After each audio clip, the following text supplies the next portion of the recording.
Hey guys, Coach Nick here with the very first one of our Coaches Why videos. So we're going to start a series of videos every Monday that's going to release that we're going to cover a why. Why do we program the way we program? Why do we choose the name Honorbound? Why is our hashtag Rise as One? Why do we like DECA? Why do we do game day? Why don't we do game day more often? Why do we lift heavy? Why do we do high reps? Why do we do cardio strength week? And any why that you have, I want to cover it. So I'd love it if you have any questions like that. Put them in the comments below, email me, message me, whatever, get it to me, and put it in a note and put it in my office if you don't even want people to know who did it. So we're gonna cover that, and my promise is after this week and next week's video, all of my videos will be 90 seconds or less. Why do I get a pass this one? Because I need to address two major concerns in today's video, and next week I just wanna share the vision for Honorbound so that everybody knows kind of what it is that we're trying to do and create, and that just because as a leader, I haven't done a really good job at that, and so I apologize for that. All right, for this particular video, and actually just let me backtrack 1 second. In light with that, Mickey will be sending out a survey to all of you guys in this next week that's gonna have, it's anonymous, and it's gonna be asking, what are we doing well? What should we do better? And we want to genuinely hear from you guys to help make Honorbound the best we can be. And I'm gonna be honest right up front, we're gonna listen to everything you say. We may not be able to change everything because there's a chance I will get a survey that's going to say, can we do game day more often? And I might get a survey that say, can we do game day less often? And so obviously we're going to listen to everything, and then again, we're going to grow from it. And that's what this video is about.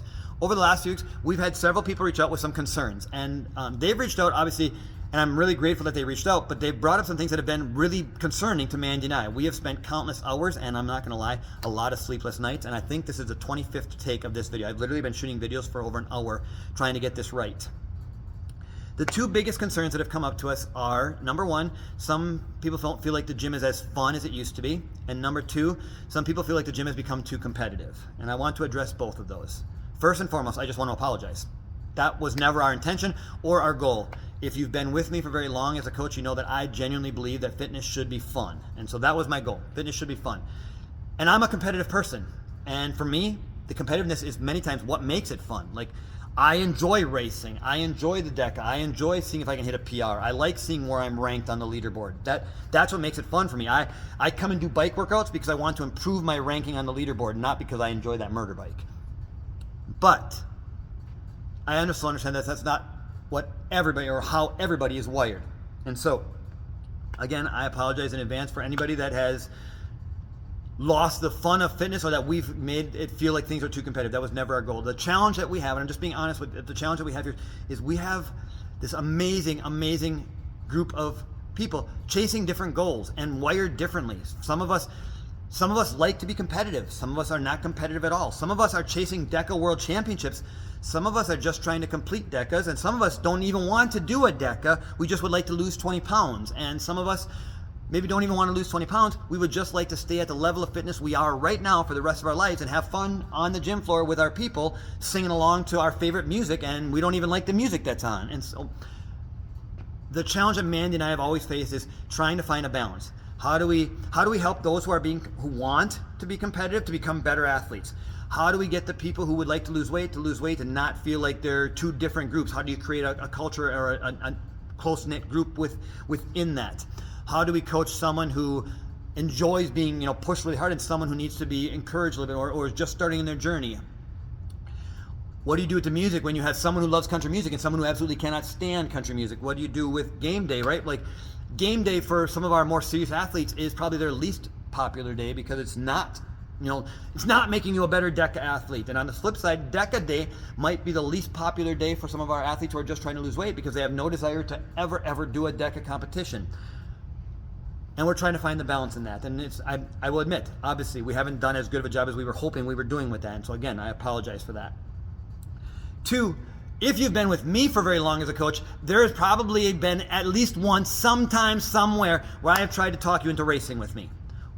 That's not just about the competition part. That's not about whether I can win or not. I'm just gonna, because I don't think she'll mind me using her as an example. Jackie is like a sister to me, right? And I tease her every time that we're gonna race and the loser's gonna buy lunch. And I tease her about that every single race. Honestly, genuinely, whether she beats me or doesn't beat me, I'm gonna have fun racing her because, well, if she was my actual sister, I would do the same thing. And so I'm just wired that way. But I don't want anybody to take that personally, and I apologize if I haven't done a good job of making that clear, that that's never trying to push someone to compete like that. Number two, and I guess maybe this is the biggest thing that maybe, again, that I haven't done a good enough job communicating. Why do I think, or why do I want everybody to compete? Why do I want everybody to do a DECA? Why do you want everybody to do a race or a Spartan race or whatever? For two reasons. Number one, I genuinely believe, and it's been the secret of my success in my own journey, I believe that when we have a goal to train for, and an event on the calendar, if you will, a deadline to get there, it makes us more disciplined. It helps us get to that goal better versus just coming to the gym to burn calories, hoping that we will lose weight. Number two, and this is the biggest one, I'm not going to lie, I absolutely love the feeling of crossing a finish line. I love hitting a PR. I love crossing the finish line and seeing where I'm ranked on the leaderboard. I won't lie. Like I finish deck and I right away take my time and I go look to see where I am on the leaderboard. I love that feeling. Not everybody loves that feeling, but if I could bottle up the way I feel when I cross the finish line, I'd love to give that to everybody, because I want everybody to feel that feeling of accomplishment, of euphoria, of the wow, I did it and stuff. And so, again, if that comes across as me trying to push people to be competitive or think that people should race me, I apologize. That was never my goal. And here at HonorBound, our goal was to make fitness fun for everybody. So Mandy and I are promised that we are working aggressively to look at everything we can do to say, what are the things, if we did it and have kind of lost the fun factor, what are the things we need to do that? So again, we need your help. So please take a moment. When you get that survey, fill it out. It's anonymous. Like I said, it's going to go back to Mickey. She's going to filter it, come back to me and stuff. So, but for those who've been with us on this growing learning journey for the last 2 years, I promise I feel in many ways we've gotten better. Obviously, maybe we lost sight of something here if there's been this disconnect, and I apologize for that. But we are committed to making HonorBound the best gym in the country because we want to see more and more people make health and fitness a priority. And so thank you guys for sticking with us through these 2 years. Thank you for walking along with us as Mandy and I grow as coaches and as owners and as leaders. And thank you guys so much for everything you guys do for each other on the gym floor. The culture and community we have here is truly special, and obviously it's something we take very, very seriously. So thank you guys so much for everything that we've gotten through this last 2 years, and thank you so much for all the questions and comments as we get this series going.